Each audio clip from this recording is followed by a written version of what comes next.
ஒரு சீடன் வெளியூர் புறப்படுறதுக்கு தயாரா இருந்தான். ரொம்ப தூரம் போக போறான். திரும்பி வர நாளாகும். புறப்படுறதுக்கான ஆயத்த வேலைகள்ல ஈடுபட்டு இருந்தான்.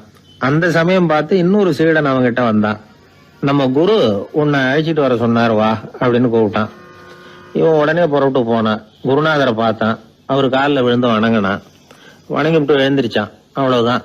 குரு ஏதாவது உபதேசம் பண்ணுவாருன்னு எதிர்பார்த்தான். ஆனா நடந்தது என்ன தெரியுமா? குரு அவனுக்கு ஓங்கி ஒரு அடி கொடுத்தார். எதிர்பாராம இந்த அடியை வாங்கினதும் அந்த சீடன் அதிர்ந்து போயிட்டான். பக்கத்துல இருந்த மற்ற சீடர்களும் திகைச்சு போய் நின்னுட்டாங்க. அடி வாங்கின சீடனுக்கு மனசுக்குள்ள குழப்பம். நாம என்ன தப்பு பண்ணணும்? புறப்படுற நேரத்துல இப்படி குரு கிட்ட அடி வாங்குற மாதிரி ஆயிட்டுதே அப்படின்னு நினைச்சு மனசுக்குள்ள ரொம்ப வேதனைப்பட்டான். கொஞ்சம் துணிச்சலை வரவழைச்சுக்கிட்டு குருநாதர்கிட்டயே கேட்டுட்டான். சுவாமி, நான் என்ன தப்பு பண்ணினேன்? என்ன இப்படி அடிச்சுட்டீங்களே. ஒரு வார்த்தை கூட உங்களை எதிர்த்து நான் பேசினது இல்லையே.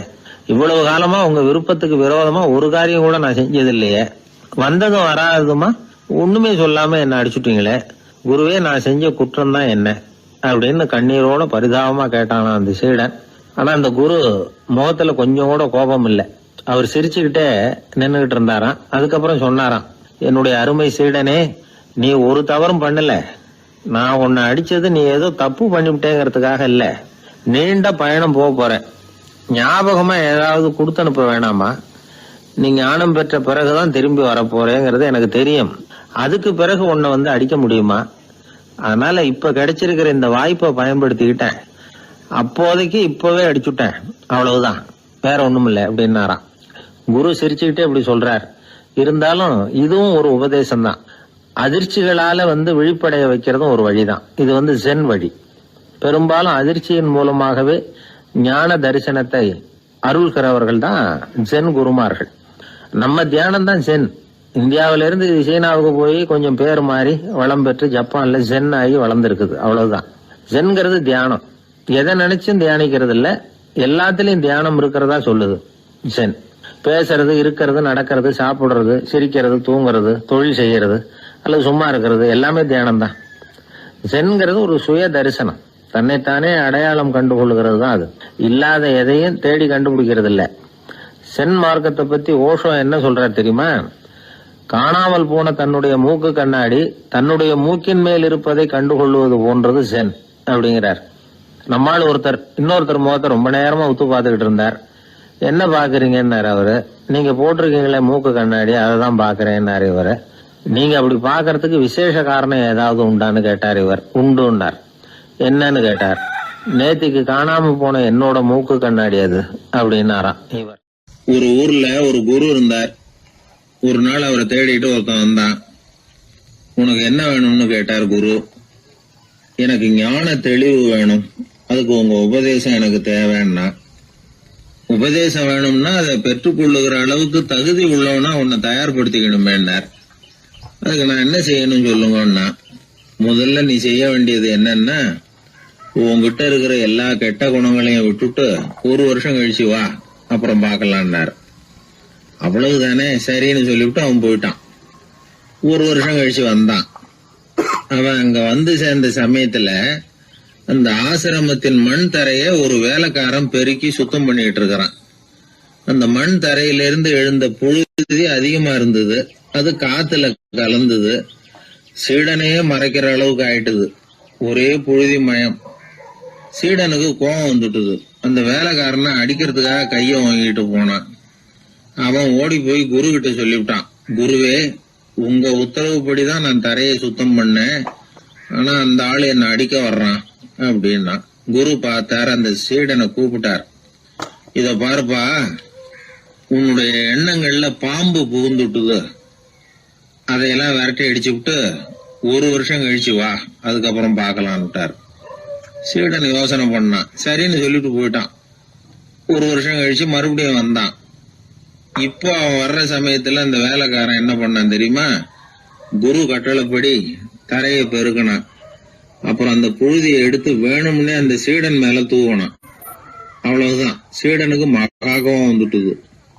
அந்த வேலைக்காரனை பிடிச்சி கண்ணாபுண்ணான்னு திட்டிவிட்டான். வேலைக்காரன் குரு கிட்ட ஓடனான். ஐயா, அந்த ஆளு வாய்க்கு வந்தபடி எல்லாம் திட்டுறான் அப்படின்னா. குரு பார்த்தார். ஓ அப்படியா, அப்படின்னா இந்த தடவை பாம்புகள் கிடையாது, இப்போ அவன் இதயத்துக்குள்ள நுழைஞ்சிருக்கிறது நாய்.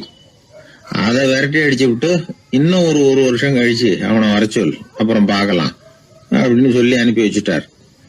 சீடன் திரும்பி போயிட்டான். ஒரு வருஷம் கழிச்சு மறுபடியும் வந்தான். இப்ப அவன் வர்றப்போ என்ன செய்யணுங்கிறத அந்த வேலைக்காரங்கிட்ட குரு ஏற்கனவே சொல்லி வச்சிருக்கிறார். அது பிரகாரமே அவன் பண்ணனான். அவன் என்ன செஞ்சான் தெரியுமா? கூட்டி பெருக்கின புழுதியெல்லாம் ஒரு வாளி தண்ணியில போட்டு நல்லா கலக்கி அந்த சீடன் தலையில ஊத்தினான். இவ்வளவு செஞ்சும் இந்த தடவை அவனுக்கு கோபமே வரல. அதுக்கு பதிலா அவனை பார்த்து நன்றின்னா. எதுக்கு நன்றி தெரியுமா? எதையும் சகிச்சுக்கிட்டு அமைதியா இருக்கும் குணத்தை கற்றுக்கொள்வதற்கு உதவியா இருந்ததுக்காக அந்த வேலைக்காரனுக்கு நன்றி. இத கேள்விப்பட்ட உடனே அந்த குரு ஓடி வந்தார். இவனை கட்டி பிடிச்சுக்கிட்டார். இனிமே நான் உனக்கு உபதேசம் பண்ணலாம், அதுக்கான தகுதி உனக்கு வந்துட்டுதுன்னார். இதுல இருந்து என்ன தெரியுது? ஒருத்தர்கிட்ட உபதேசம் வாங்கணும்னா கூட அதுக்குன்னு ஒரு தகுதி நமக்கு தேவைப்படுது. சகிப்புத்தன்மை ஒவ்வொரு மனிதனுக்கும் தேவைதான். இந்த காலத்துல ஒரு குரு, அவரை தேடி ஒருத்தன் வந்தான். குரு அவனை நிமிர்ந்து பார்த்துட்டு சொன்னார், நீ முதல்ல சகிப்புத்தன்மையை வளர்த்துக்கிட்டு அதுக்கப்புறம் என்கிட்ட வாழ்னார். இவன் அவரை நிமிர்ந்து பார்த்துட்டு சொன்னான், குருவே, நான் உங்ககிட்ட வந்திருக்கிறதே சகிப்புத்தன்மையை வளர்த்துக்கிறதுக்காகத்தானே அப்படின்னு. மனுநீதி சோழன் வரலாறு நமக்கு தெரியும்.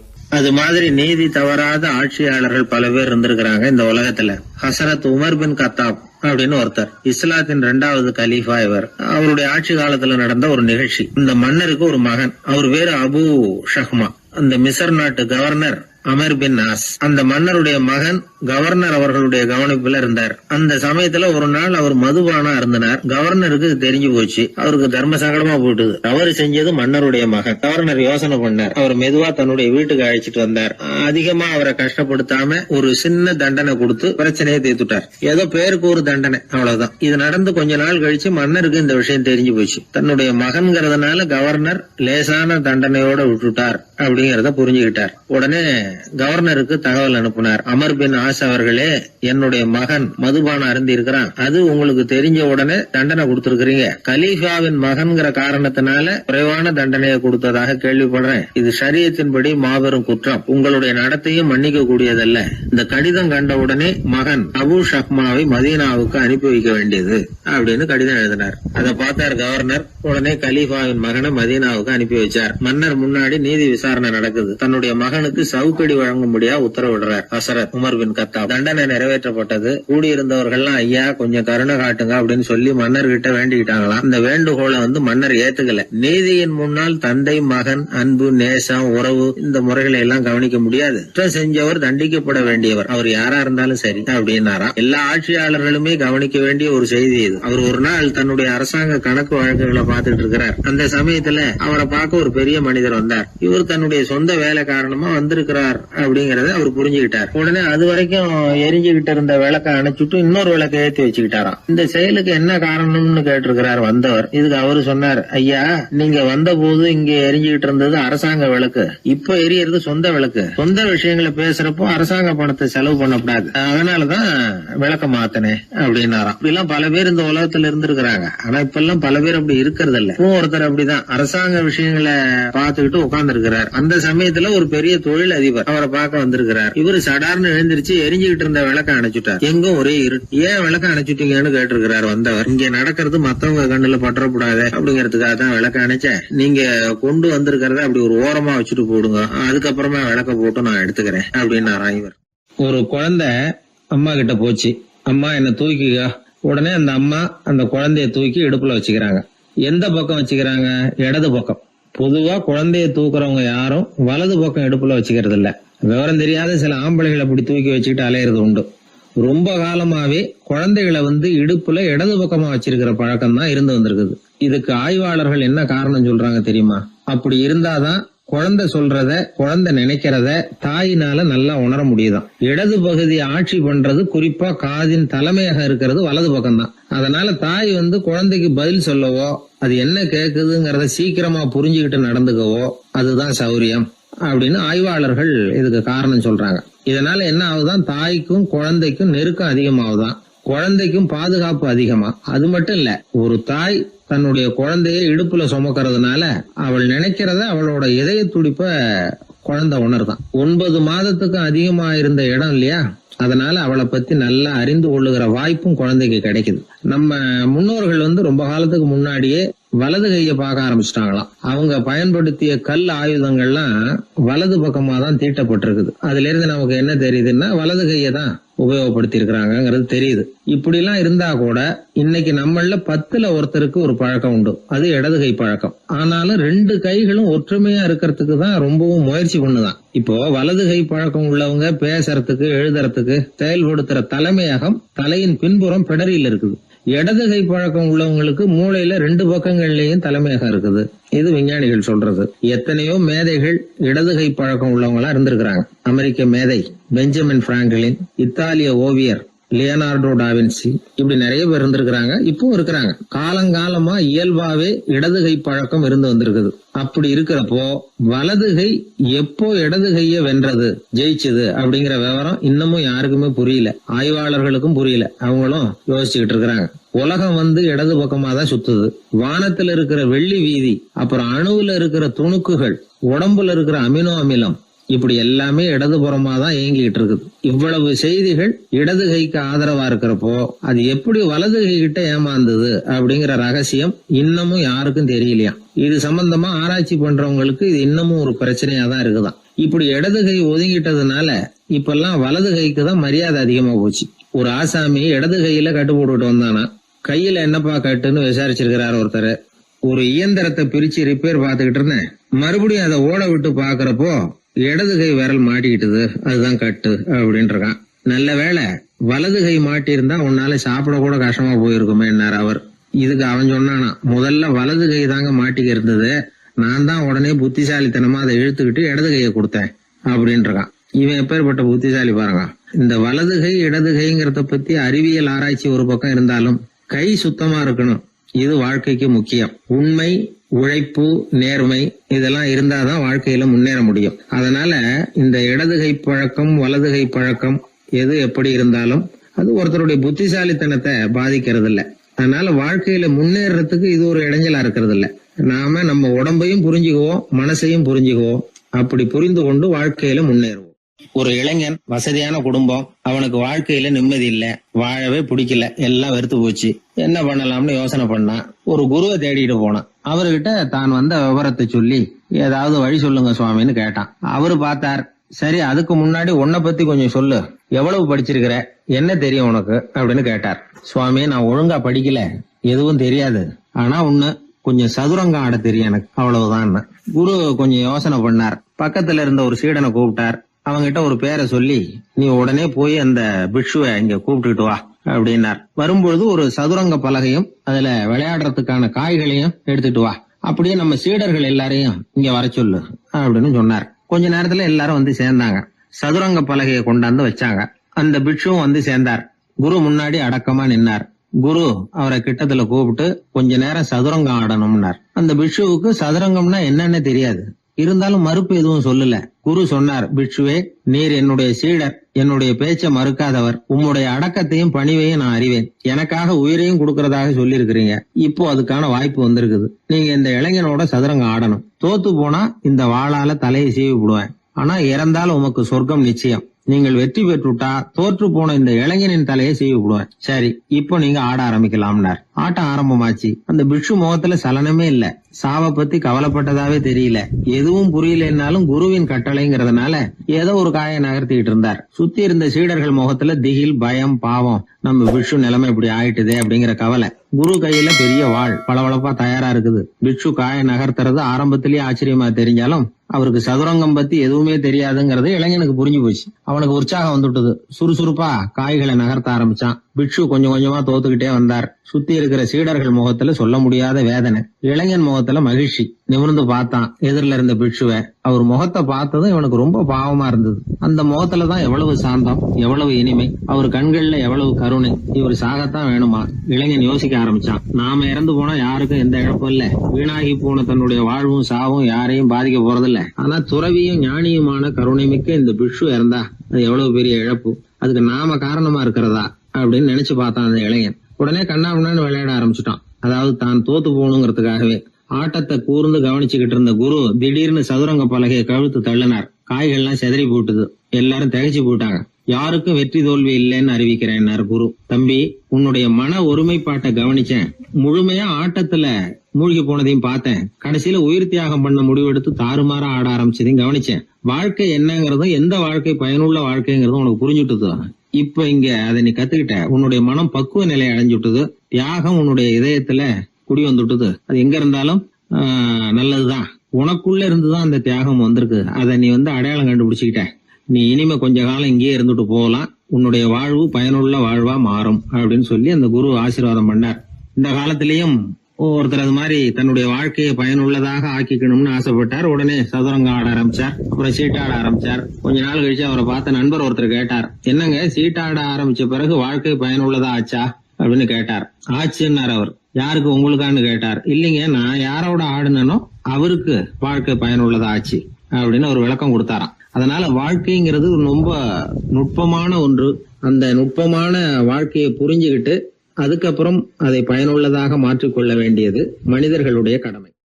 விளையாடுறது வழக்கம். மரத்துக்கு அந்த பையன் பேரில் ஒரு பாசம் உண்டாக ஆரம்பிச்சுட்டுது. பையன் அந்த மரத்தில் உள்ள பூக்களை பறிக்கணும், பழங்களை பறிக்கணும்னு ஆசைப்பட்டான். அதுக்காகவே அந்த மரம் தன்னோட கிளைகளை வளைச்சி அவனுக்கு எட்டுற அளவுக்கு தலையை சாய்ச்சி கொடுக்குது. பையன் பூக்களை பறிக்கிறான். மரம் சந்தோஷப்படுது.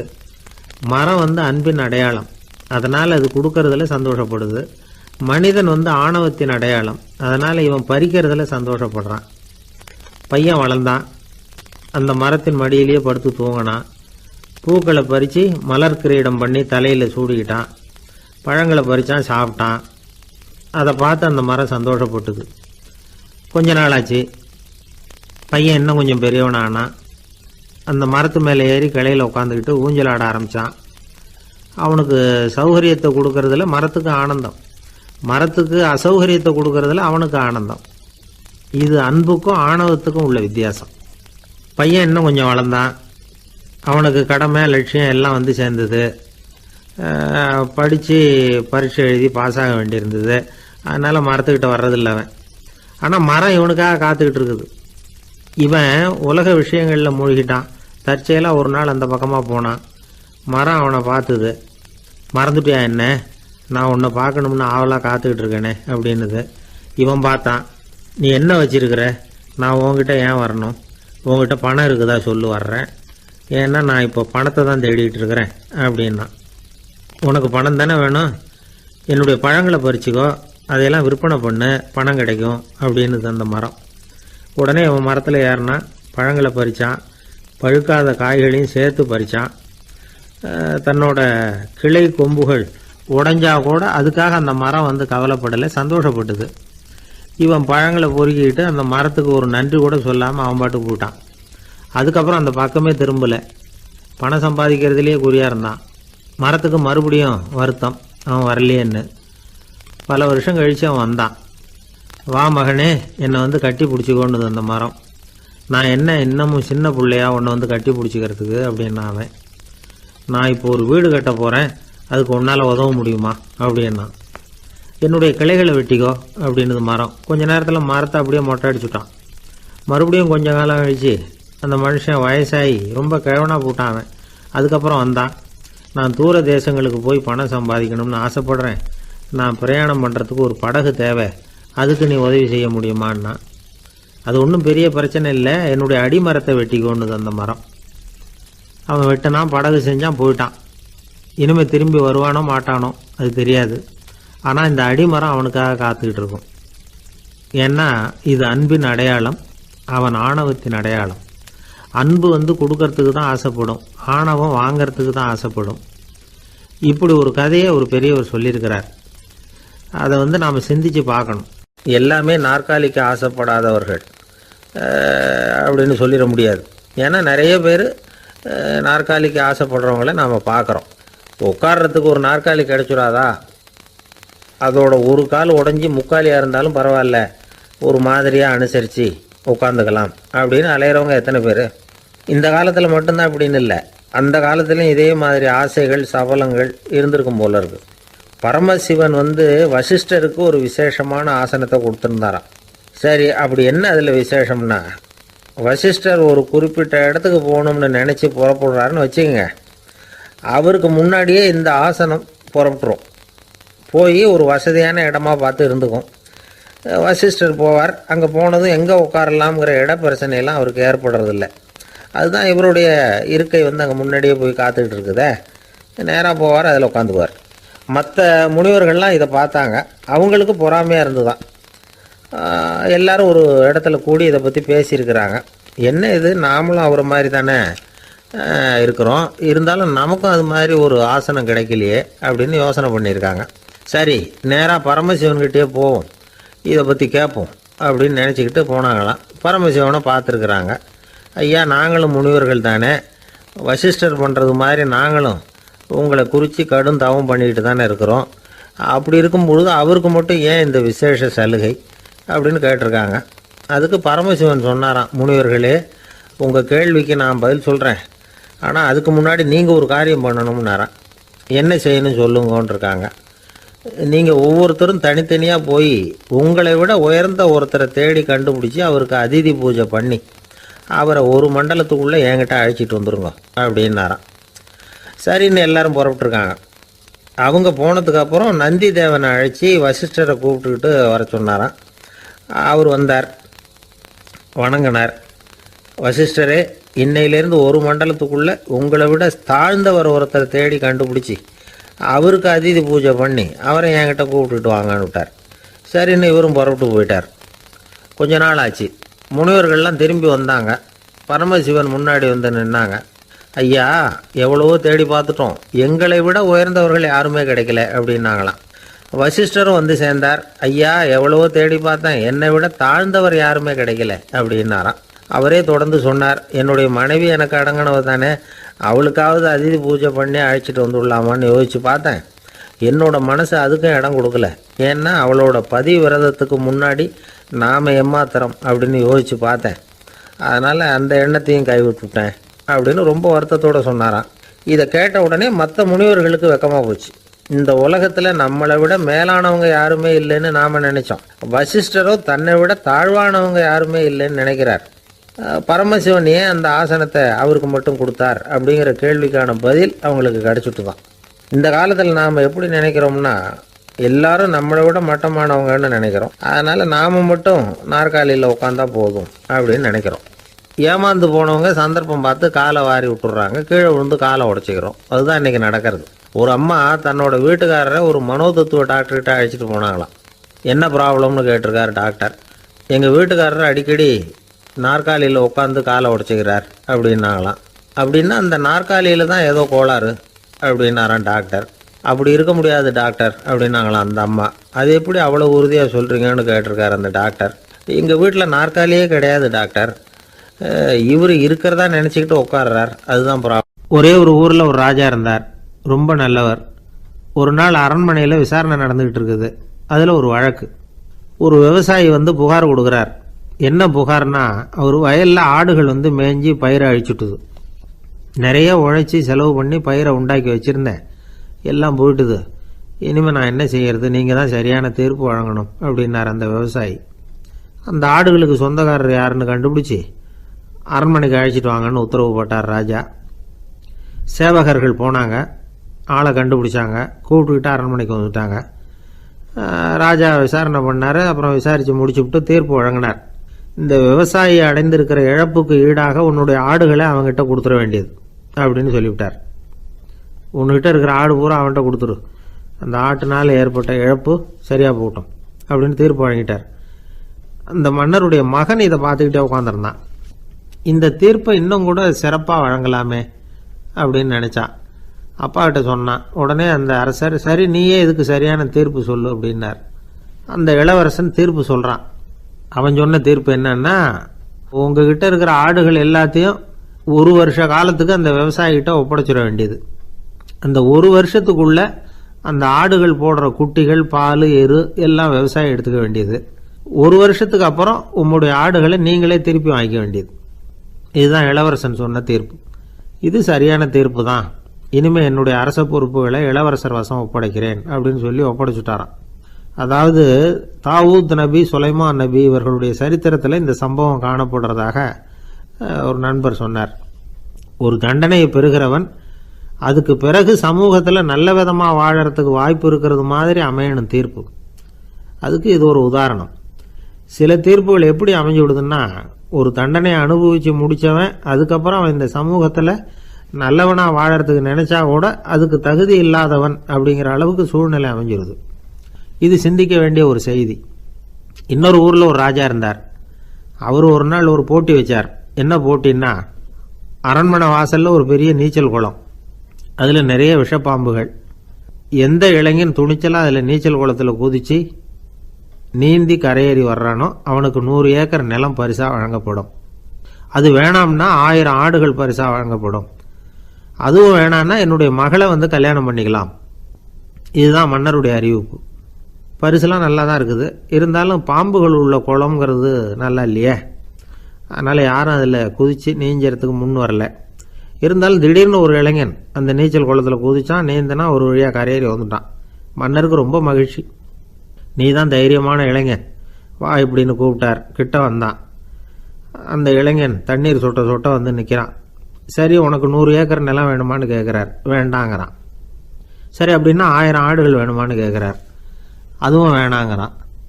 ஓ, அப்படின்னா என் பொண்ணை கல்யாணம் பண்ணிக்கிறியா அப்படின்னு கேட்குறாரு. அதுவும் வேணாங்கிறான். ராஜாவுக்கு ஒன்றும் புரியல. அப்படின்னா உனக்கு என்னதான் வேணும் அப்படிங்கிறார்.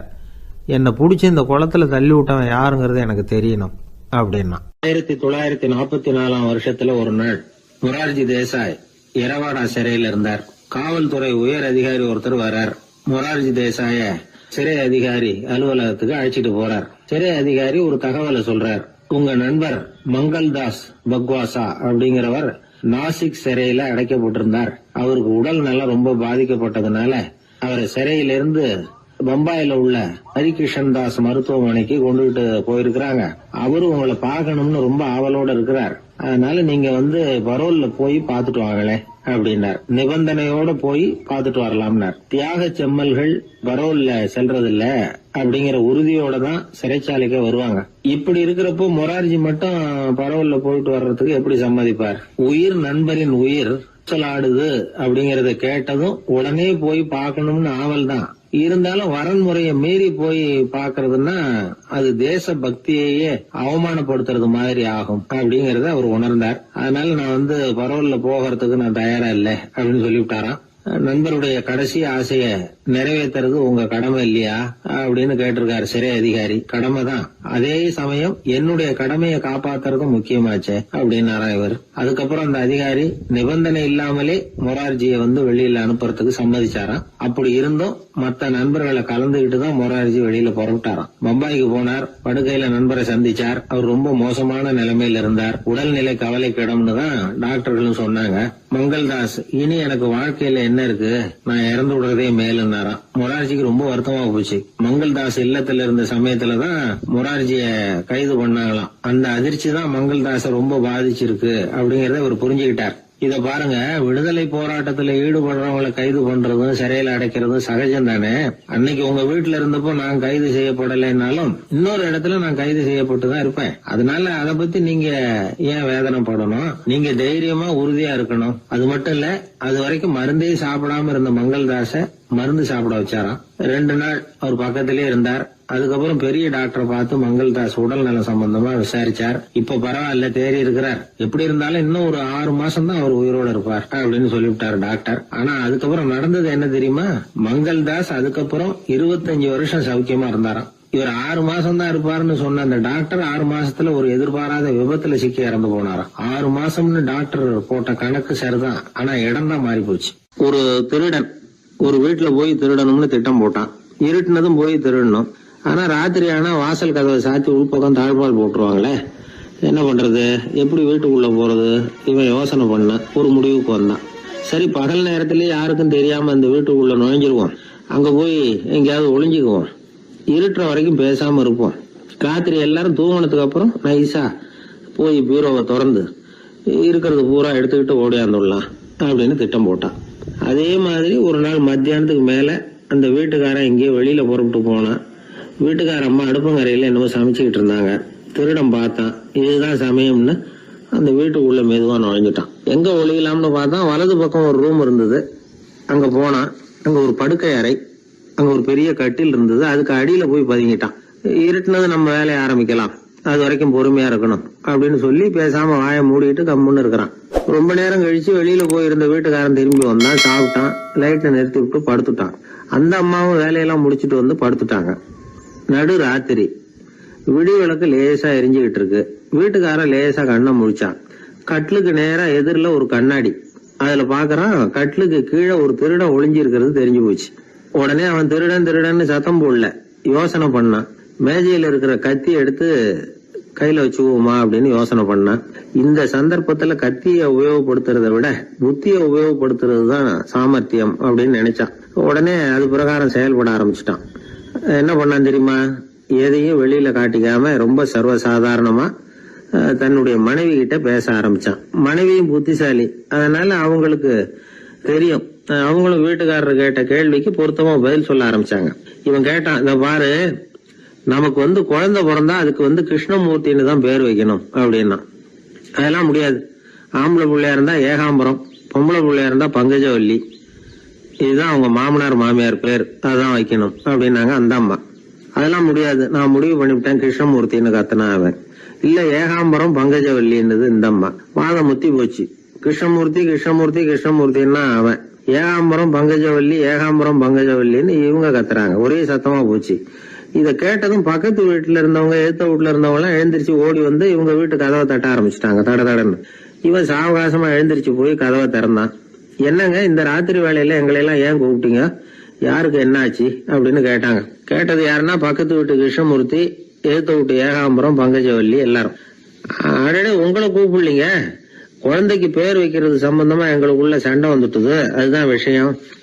வேணும்னா இதான் கட்டிலுக்கு அடியில ஒளிஞ்சிட்டு இருக்கிறான ஒருத்தன், அவனை கூட கேட்டு பாருங்க, அவன் தான் இதுக்கு சாட்சி அப்படிங்கிறான் அந்த ஆளு. உடனே எல்லாரும் விஷயத்தை புரிஞ்சுக்கிட்டு திருடனை பிடிச்சி போலீஸ்ல ஒப்படைச்சிட்டாங்களாம். நெருக்கடியான நேரங்கள்ல பதறாம புத்திசாலித்தனமா செயல்படணுங்கிறத தெரிஞ்சுக்கிறதுக்காக இந்த கதை. புத்திசாலித்தனமா செயல்படுற ஒரு குடும்ப தலைவி இருக்காங்க. அவங்க என்ன செய்வாங்க தெரியுமா? எல்லாரும் ராத்திரியானா வீட்டை உள்பக்கமா பூட்டி விட்டு தானே படுப்பாங்க. ஆனா அந்த அம்மா என்ன பண்ணுவாங்கன்னா, வீட்டை வெளிப்பக்கமா ஒரு பூட்டு போட்டு பூட்டி விடுவாங்க. எழுத்த வீட்டுக்காரங்க கிட்ட சொல்லி தினமும் இப்படி பூட்டி விட சொல்றது பழக்கம். ஏங்க அப்படி செய்யறீங்க, திருடன் சுலபமா உள்ளே வந்துடக்கூடாதுங்கிறதுக்காகவா அப்படின்னு கேட்டாங்க.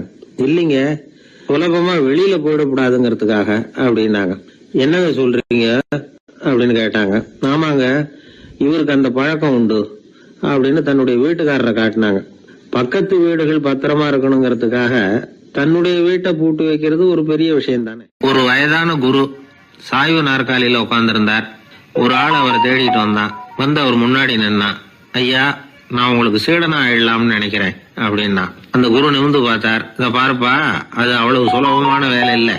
அப்படியா சொல்றீங்க அப்படின்னா. ஆமா, நீ ஒரு சீடனா ஆகணும்னா உன்னுடைய அகங்காரத்தை எல்லாம் விட்டுடணும், தியானத்துல முழுமையா ஈடுபடணும், இது மாதிரி இன்னும் பல காரியங்களை ஒழுங்கா செய்யணும், ஒரு ஈடுபாட்டோட செய்யணும். அது மட்டும் இல்ல, இதையெல்லாம் தொடர்ந்து நீண்ட நாட்களுக்கு செய்ய வேண்டியிருக்கும். அப்படி உன்னால முடியுமா அப்படின்னார். வந்தவன் யோசிக்க ஆரம்பிச்சான். சீடனாகிறதுலேயே இவ்வளவு சிரமம் இருக்குங்கிறது அவனுக்கு தெரியாது. யோசிச்சுக்கிட்டே அந்த குருவை பார்த்தான். அவர் சாய்வு நாற்காலியில இருந்த நிலைமைய பார்த்தான். சரிங்க சுவாமி, சீடனாகிறது இவ்வளவு கஷ்டம்னா அது வேணாம், அதுக்கு பதிலா உங்களை மாதிரி ஒரு குருவா ஆயிடுறேனே அப்படின்னா. குரு சிரிச்சார். நீ சொல்றது சரிதான், குருவாகிறது சுலபமான வேலைதான் அப்படின்னார். இதை கேட்டதும் அந்த ஆளுக்கு ஏகப்பட்ட சந்தோஷம். கஷ்டப்படாம குருவாயிடலாம் போல இருக்குதே அப்படின்னு கணக்கு போட்டான். பிறகு அந்த குரு சொன்னார், நீ குருவாயிட்டா பல சீடர்களுக்கு தலைவனா ஆகணும், அவங்கள வழி நடத்தி செல்லணும். அது கஷ்டமாச்சே. ஏன்னா பல பேர் கோவப்படுறவங்களா இருப்பாங்க, சில சமயம் சண்டை கூட போட்டுக்குவாங்க, சொல்றத கேட்க மாட்டாங்க, பணிவு இருக்காது. இப்படிப்பட்டவங்களை எல்லாம் சமாளிக்கிறதுங்கிறது ரொம்ப ஆபத்தான விஷயமாச்சேன்னார். என்ன சுவாமி, இப்ப கொஞ்ச நேரத்துக்கு முன்னாடி தானே சொன்னீங்க குருவா ஆகிறது சுலபம்னு அப்படின்னா. ஆமா, அது சரிதான். இப்ப என்னையே பாரு, நான் எவ்வளவு ஓய்வா இருக்கிறேன். ஆனா ஒண்ணு, ஒருத்தன் பல சீடர்களை வந்து வழி நடத்தி செல்லணும், அல்லது ஒரு சீடன் ஆயிடணும். இப்படி ரெண்டுல ஒண்ணு ஆனாதான் நல்லது அப்படின்னாரு அவரு. அவன் இப்ப ரொம்ப குழம்பி போயிட்டான். ஏன்னா மாத்தி மாத்தி ஒவ்வொரு விதமா சொல்றாரேன்னு. சுவாமி, நீங்க சொல்றத பார்த்தா ரெண்டுமே கஷ்டமான காரியமா தான் தோணுது. என்ன முடிவு எடுக்கிறதுன்னு எனக்கு புரியல. அதனால உங்களுடைய அபிப்பிராயம் என்ன, அதை சொல்லுங்க அப்படின்னு கேட்டான். இப்ப அந்த குரு சொன்னார், நீ பல சீடர்களின் தொல்லைகளுக்கு ஆளாகிறத விட நீயே முதல்ல சீடனாகி தொல்லைப்படுறதுதான் சரியா இருக்கும். ஏன்னா அப்ப நீ உன்னுடைய பிரச்சனையை மட்டும்தான் கவனிக்க வேண்டியிருக்கும். குரு ஆயிட்டீன்னா பல பேருடைய பிரச்சனையில தலையிட வேண்டியிருக்கும் அப்படின்னார். ஒரு உண்மையான குருவுக்கும் சீடனுக்கும் உள்ள உறவுங்கிறது ரொம்ப பயன் கருதாத ஒரு அன்பு கலப்பு. ரெண்டு இயற்கையான முழுமை நெருங்கி வந்து ஒன்றோட ஒன்று கலக்கிறது. அது நீங்க கேள்வி கேட்டா எப்படி அது முழுமை இருக்க முடியும்? அதுல முழுமைங்கிறது ஒரு அமைதியான நிலை. இந்த காலத்து குரு சீடர்கள்லாம் வேற மாதிரி. ஒரு குரு தன் சீடன் கிட்ட சொன்னார், இந்த பாருப்பா, நீ இந்த உலகத்துல எதுக்கும் பிரயோஜனப்பட மாட்ட, பன்றி மேய்க்கிறது கூட லாய்க்கில்லை அப்படின்னார். அப்படின்னா ஒண்ணு செய்யறேன் அப்படின்னு சீடன். என்ன பண்ணுவேன்னு கேட்டிருக்காரு குரு. உங்களை மாதிரியே ஒரு குருவாயிடுறனே அப்படின்னு அந்த சீடன். பத்திரிகையில வர்ற செய்திகளை கூட நகைச்சுவையா சொல்றது உண்டு. அதாவது அதை நேரடியா சொன்னா வானொலியில அனுமதிக்க மாட்டாங்க சில விஷயங்களை. அது சின்னாருக்கு கௌரவ குறைச்சல், அது வேடிக்கை கலந்து நகைச்சுவோடு சொல்லும் பொழுது அதை அனுமதிச்சிருவாங்க. அப்ப அந்த விசாரணை கமிஷன் அது இது நிறைய நடந்துகிட்டு இருந்தது. டெல்லியில இருந்து அமலாக்க பிரிவு அதிகாரிகள்லாம் வராங்க போறாங்கன்னு பத்திரிகையில அமர்க்கலப்பட்ட இடம். அந்த நேரம் வந்து நான் ஒரு ரேடியோவில் ஒரு செய்தியை தயார் பண்றோம். அப்ப என்ன பண்ணேன்னா, இது மாதிரி அந்த பத்திரிகை செய்தியை வச்சுக்கிட்டே ஒரு செய்தி சொன்னோம், இன்னொரு தகவல் சொல்லி. என்னன்னா, ஒருத்தன் வந்து தமிழ்நாட்டுல ஒரு ஆள், அவன் திடீர்னு வந்து கோடீஸ்வரன் ஆயிட்டான். நேத்து வரைக்கும் சாதாரணமா இருந்தா இன்னைக்கு கோடீஸ்வரன் ஆயிட்டான். டெல்லியில இருந்து 2 அதிகாரிகள் வராங்க, எப்படி அவன் பணம் சேர்த்தான்னு கண்டுபிடிக்கிறதுக்கு. அவனை கூப்பிட்டு 2 அதிகாரிகளை எப்படிடா பணம் சேர்த்த? நான் ஒன்னும் தப்பான வழியில பணம் சேர்க்கல சார், நான் வந்து பந்தயம் கட்டியே பணக்காரன் ஆயிட்டேன். பந்தயம் கட்டியே எப்படிடா பணக்காரன் ஆக முடியும் அப்படின்னா, நீங்க நம்புங்க சார், நான் பந்தயம் கட்டி தான் பணக்காரன், தப்பான வழியில சேரல சார். பந்தயம் கட்டி எப்படிடா கோடீஸ்வரன் ஆனு அப்படின்னா, நாங்க நம்ப முடியாதுன்றான் விசாரிக்க வந்தவன். அப்படின்னா உங்ககிட்ட ஒரு பந்தயம் கட்டட்டுமான்றான் விசாரிக்க வந்தவன்ட்டிய. என்னடா பந்தயம் அப்படின்னா, ஒண்ணுமில்ல சார், இது என் கண்ணு, இது என் பல்லு, என் கண்ணை என் பல்லாலேயே கடிக்கிறேன், எவ்வளவு பந்தயம். விசாரிக்க வந்தவன் 100 ரூபாய் எடுத்து வச்சான், இதை ப்ரூவ் பண்றான்னு. அப்படியே கண்ணை எடுத்துட்டான், அது பளிங்கு கண்ணு. ஏற்கனவே ஒரு கண்ணு பளிங்கு கண்ணு வச்சுனா எடுத்து கடிச்சு விட்டான். இது விசாரிக்க வந்தாலும் 100 ரூபாய் விட்டுட்டு நிக்கிறான். எப்படி பணம் சேர்த்தான்னு வந்தவன். உடனே இன்னொருத்தன், இவன்ட்ட என்னடா பேச்சு கொடுக்காரா, நம்ம பணம் தான் அங்க போயிட்டு இருக்கு, உனக்கு விசாரிக்க தெரியல, போடா நான் விசாரிக்கிறேன்னு அடுத்த வந்தான். அது நீ ஒழுங்கா சொல்றேன், எப்படிடா பணம் சேர்த்தேன் சார், நீங்க கொஞ்சம் புத்திசாலியா தெரியுது அவரை விட, நீங்களாவது நம்புங்க சார், பந்தயம் கட்டி தான் பணம் சேர்த்தேன், நான் நம்ப முடியாது அப்படின்னா உங்ககிட்ட இன்னொரு பந்தயம் கட்டட்டுமா அப்படின்றான். வேண்டாம், அவனை ஏமாத்தி விட்டேன் ஆள வேண்டான்றான். இல்ல சார், அவரு ஏமாந்தது பொய் கண்ணு, பளிங்கு கண்ணுன்னு தெரியாது, ஏமாந்துட்டார். இப்போ உங்ககிட்ட பந்தயம் கட்டுறது நெஜம் கண்ணு, இந்த பக்கம் பளிங்கு கண்ணு கிடையாது, நெஜம் கண்ணு, இதை பல்லால கடிக்கிறேன் அப்படின்னா அவன் ஒரு 100 ரூபாய் எடுத்து வச்சான். இவன் அப்படியே பல்செட்டை கேட்டினான் தனியா, அப்படியே கேட்டு கடிச்சு விட்டான். அதையும் விட்டுட்டான். இவன் உடனே 2 பேரும், இவன்கிட்ட பேச பேச நம்ம பணம் தான் அவன்கிட்ட போயிட்டு இருக்கு, இவன் எப்படி பணம் சேர்த்தான்னு கண்டுபிடிக்கிறதுக்கு டெல்லியில இருந்து வந்திருக்கோம், இவன் மேற்கொண்டு பேசாத, பேச பேச பந்தயம் கட்டுவான். திரும்பி போறதுக்கு ரயிலுக்கு டிக்கெட் சரியா இருக்கா பாடுறான்றான். அவன் கரெக்டா எண்ணி பார்த்து கரெக்டா இருக்குப்பா, மேற்கொண்டு பேசாத, அவன்கிட்ட நம்ம போயிடுவோம், போய் நம்ம அதிகாரிகிட்ட சொல்லிடுவோம்னு சொல்லி போயிட்டு வரேன் சார் அப்படின்னு சொல்லிட்டு மரியாதை போயிட்டாங்க. போய் டெல்லியில பெரிய அதிகாரிகிட்ட போய், சார் அவன்கிட்ட வந்து விசாரிச்சு பார்த்தோம் சார், தமிழ்நாட்டுல பந்தயம் கட்டி தான் பணம் சேர்த்தேன்னு சாதிக்கிறான், எங்ககிட்ட ஒரு 200 ரூபாய் வாங்கிட்டான் சார் அப்படின்னு. அவருக்கு கோவம் வந்துட்டுது. இந்தியாவுக்கே தலைமை அதிகாரி, இதுக்காகவாடா நீங்க இருக்கீங்க, எத்தனை பேர் இருக்கீங்க உங்களை மாதிரி ஜூனியர் ஆபீசர்ஸ் நம்ம ஆபீஸ்ல இந்தியா பூரா விசாரிக்கிறதுக்கு அப்படின்னா 30 பேர் இருக்கோம் சார். 30 பேருக்கு அனுபவம் பத்தாது, நான் இந்தியாவுக்கே தலைமை அதிகாரி, அனுபவம் ஜாஸ்தி, உங்களுக்கு ட்ரைனிங் கொடுக்கணும் எப்படி ஒருத்தரை விசாரிக்கிறதுன்னு. 30 பேரும் ஒரு ரூம்ல வந்து உட்காருங்க, ஒரு ஆள் போய் அந்த ஆள் தமிழ்நாட்டுல இருந்து நீங்க கூப்பிட்டுட்டு வா, வர்ற வரைக்கும் அவன்கிட்ட பேசாதீங்க, பந்தயம் கட்டுவான், மெதுவா கொண்டு வந்து நிறுத்து அப்படின்னா ஒரு ஆள் வந்து ஸ்பெஷலா கூப்பிட்டு போட்டான்.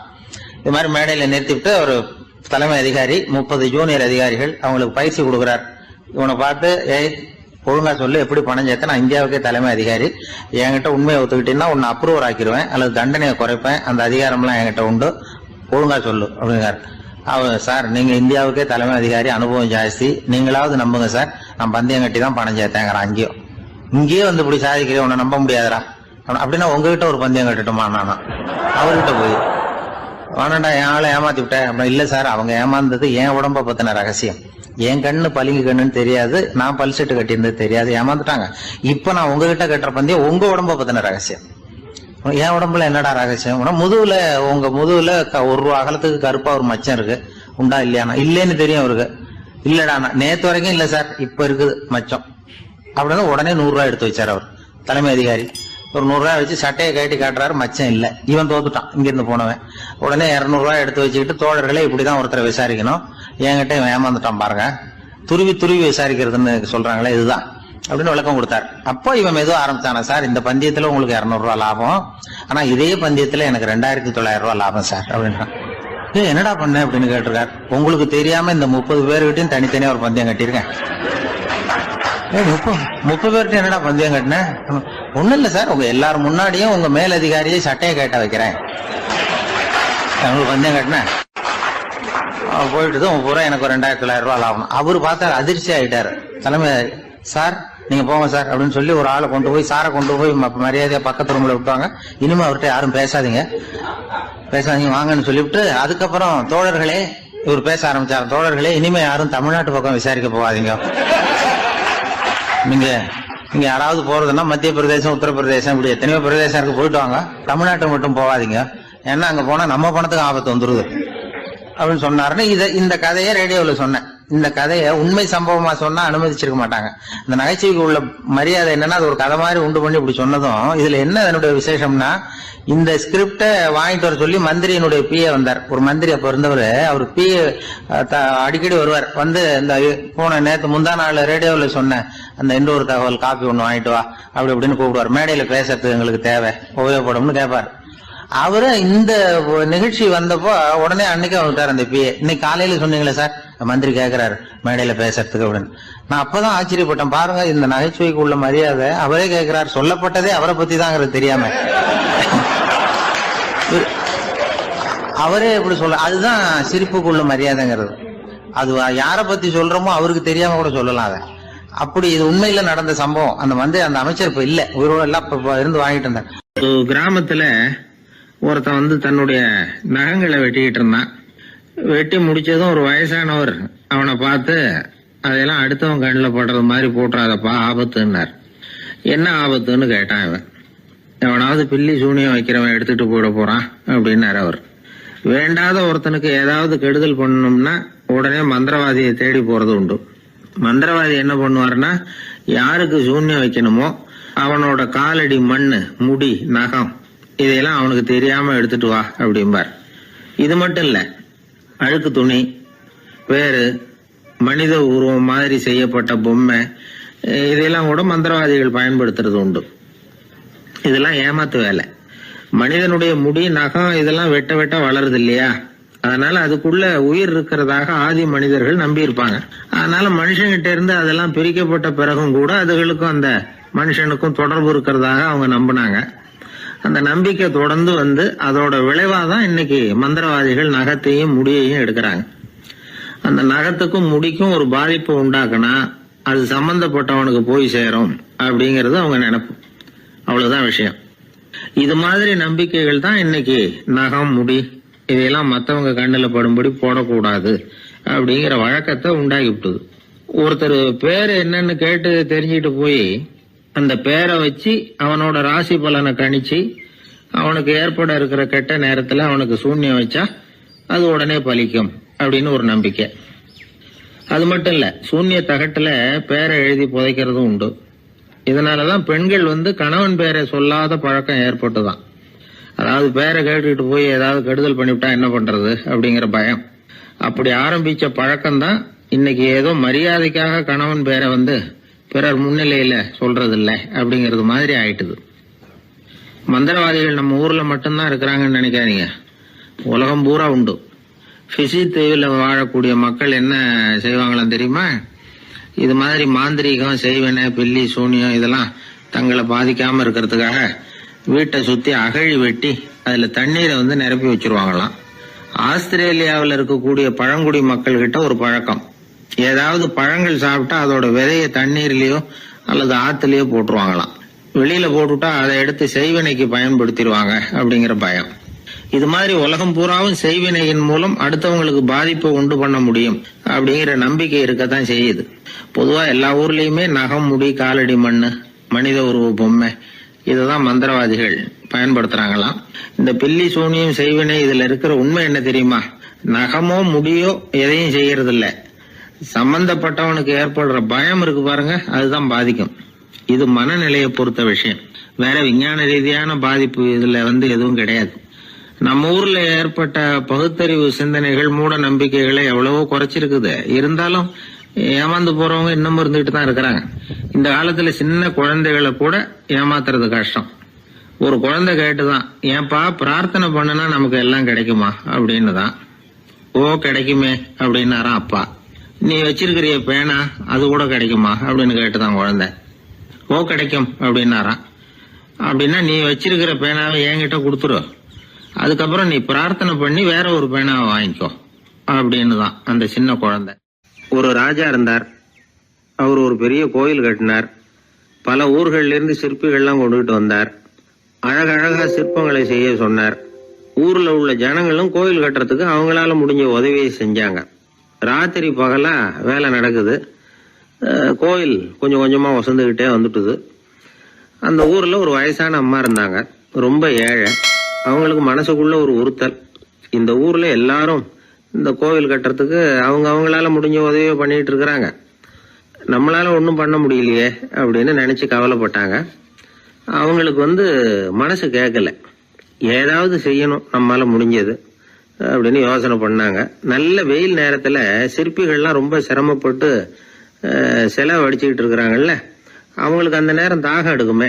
அதனால சிரமப்பட்டு ஒரு குடத்துல தண்ணி எடுத்துக்கிட்டு அதை இடுப்புல வச்சுக்கிட்டு மெதுவா கொண்டுகிட்டு அங்க போறது அப்படின்னு முடிவு பண்ணிட்டு அந்த அம்மா போச்சு. அங்க போய் வேலை செய்யறவங்களுக்கு தாகம் எடுக்கிற போலாம் ஒரு கோவலையில தண்ணியை எடுத்து கொடுத்துக்கிட்டு இருக்கிறது. இப்படியே பண்ண ஆரம்பிச்சுட்டு அந்த அம்மா. ஏதோ அந்த அம்மாவால முடிஞ்ச ஒரு சின்ன உதவி அது. இப்படி கொஞ்சம் கொஞ்சமா வேலை நடந்தது. கோபுரம் வசந்தது, எல்லா வேலையும் முடிஞ்சது. இனிமே கடைசியா கற்ப கிரகத்தின் மேல விமானம் அமைக்க வேண்டியதுதான் பாக்கி.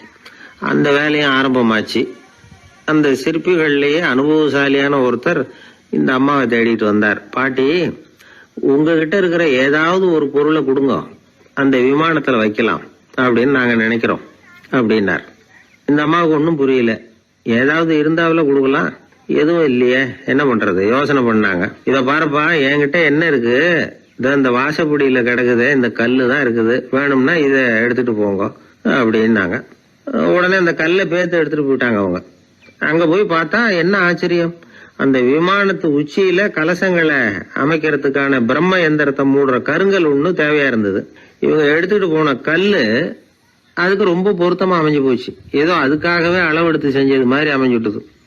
அந்த கல்லையே அங்க அப்படியே பதிச்சுட்டாங்க. ஒரு வழியா கோவிலை கட்டி முடிச்சாங்க.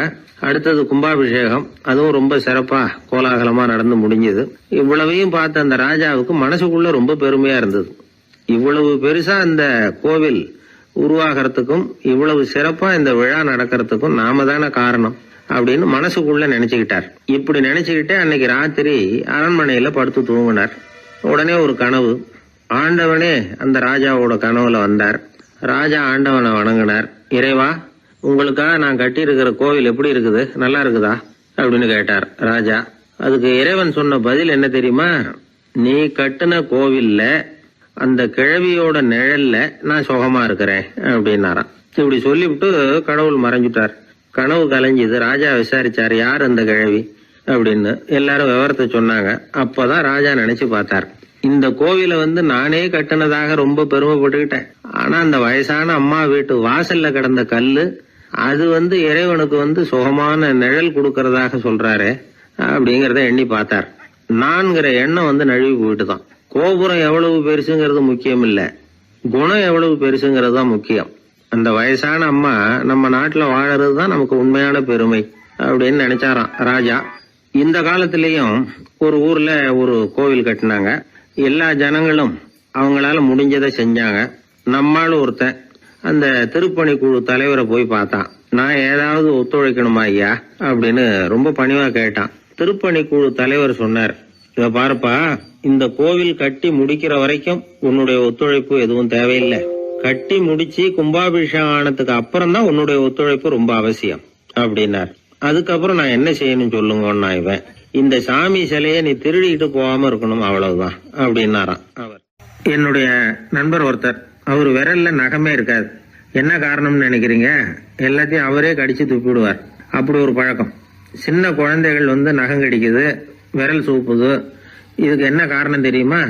குழந்தைகள் மனசுல ஏற்படக்கூடிய ஒருவித பாதுகாப்பின்மை, இன்செக்யூரிட்டி, அல்லது தான் சரியா கவனிக்கப்படல அப்படிங்கிற எண்ணத்தோட வெளிப்பாடு தான் அது அப்படிங்கிறாங்க டாக்டர்கள். சில இடங்கள்ல 2வது குழந்தை பிறந்த உடனே பெரியவர்கள் கவனம் முதல் குழந்தைகிட்ட இருந்து கொஞ்சம் விலகி 2வது குழந்தைகிட்ட போயிடும். அந்த சமயத்துல முதல் குழந்தைக்கு இந்த பழக்கம் ஏற்படுறதுக்கு வாய்ப்பு உண்டா. சில குடும்பங்கள்ல கணவன் மனைவி 2 பேருமே வேலைக்கு போறவங்களா இருப்பாங்க. குழந்தை ரொம்ப நேரத்துக்கு பெத்தவங்களை பிரிஞ்சு இருக்க வேண்டிய சூழ்நிலை இருக்கும். குழந்தை ஒரு பாதுகாப்பின்மையை உணர ஆரம்பிக்கும். இந்த பழக்கம் வந்துடும். அதனால ஒரு குழந்தைக்கு தான் ஒதுக்கப்படுறோம் அப்படிங்கிற நினைப்பு வராம பாத்துக்கணும். வளர்ந்த குழந்தைகளும் நகம் கடிக்கும். வயசானவங்க கிட்டையும் இந்த பழக்கம் இருக்கும். இது ஒரு மனச்சிதைவின் வெளிப்பாடு அப்படிங்கிறாங்க மனநல நிபுணர்கள். அம்மா அப்பா திட்டினாலும் சரி அல்லது ஆசிரியர் திட்டினாலும் சரி இந்த பழக்கம் வந்துடும். நாம தவறு பண்ணிட்டோம் அப்படிங்கிற நினைப்பு வர்ற சமயம் நகம் கடிக்க ஆரம்பிச்சிருவோம். ஏதோ ஒண்ணு அடையணும் அப்படின்னு நினைக்கிறோம், அதை அடைய முடியல. இப்படி ஒரு ஏக்கம் வர்ற சமயத்திலேயும் சில பேர் நகத்தை கடிக்க ஆரம்பிச்சிருவாங்க. ஒரு பெரிய அதிகாரி, தனியார் நிறுவனத்துல வேலை பார்க்கிறவரு, அவரு டென்ஷன் ஆயிட்டாருன்னா உடனே அறைக்கு அதை சாத்தி விடுவாங்களாம். அவரே சாத்திக்குவாராம். அப்படி சாத்திக்கிட்டு உள்ள எதையாவது வெறிச்சு பார்த்துக்கிட்டே நகத்தை கடிக்க ஆரம்பிச்சிருவாராம். இந்த பழக்கம் உலகம் பூரா உண்டு. நகம் கடிக்கிறவங்களை அந்த பழக்கத்திலிருந்து மீட்கிறதுக்கு என்ன வழி அப்படின்னு லண்டன்ல உள்ள அழகியல் நிறுவன நிபுணர்கள் யோசனை பண்ணி பார்த்திருக்கிறாங்க. சில ஆய்வுகள் பண்ணி பார்த்தாங்களாம். அவங்க என்ன பண்ணாங்க தெரியுமா? நகம் கடிக்கிற பழக்கம் உள்ளவங்களையெல்லாம் தேடி பிடிச்சாங்க. அவங்களையெல்லாம் 3 பிரிவா பிரிச்சுக்கிட்டாங்க. ஒரு பிரிவு கிட்ட என்ன சொன்னாங்கன்னா, உங்களுக்கு நகத்தை கடிக்கணுங்கிற நினைப்பு வர்றப்போவெல்லாம் டைரி எழுத ஆரம்பிச்சிருங்க அப்படின்னாங்களாம். இன்னொரு பிரிவு கிட்ட, உங்களுக்கு அந்த நினைப்பு வர்றப்போவெல்லாம் உங்க நகத்துக்கு வண்ணம் பூச ஆரம்பிச்சிருங்க, அழகுபடுத்த ஆரம்பிச்சிருங்க, நெயில் பாலிஷ் போடுறாங்களே அது மாதிரி. அப்படி ஒரு யோசனை சொல்லியிருக்காங்க.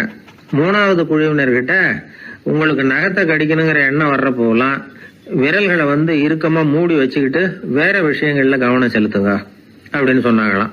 இப்படி 3 வித முயற்சி பண்ணி பார்த்ததுல கடைசியா அவங்க என்ன கண்டுபிடிச்சாங்க தெரியுமா? 3வது குழு செஞ்சதுல நல்ல பலன் கிடைச்சதாம். அதாவது நகம் தெரியாதபடிக்கு விரலை இறுக மூடிக்கிட்டு வச்சுக்கிட்டோம்னா அந்த பழக்கம் மாறுதான். அப்படி இருந்தவங்க கிட்ட இந்த நகம் கடிக்கிற பழக்கம் மெதுவா குறைஞ்சு போச்சான்.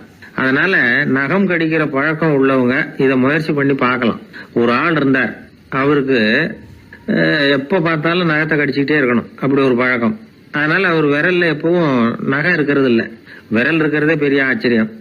அவருக்கு திடீர்னு உடம்புல அரிப்பு, சொரிஞ்சிக்க முடியல, அரிப்பும் நிக்கல. 1 வாரம் தொடர்ந்து கஷ்டப்பட்டார். கடைசியா ஒரு டாக்டர் கிட்ட ஓடினார். அவர் எல்லாத்தையும் விவரமா கேட்டுக்கிட்டு கடைசியா கொஞ்சம் மாத்திரை கொடுத்து வேலைக்கு ஒண்ணு சாப்பிடு அப்படின்னாராம். இந்த மாத்திரை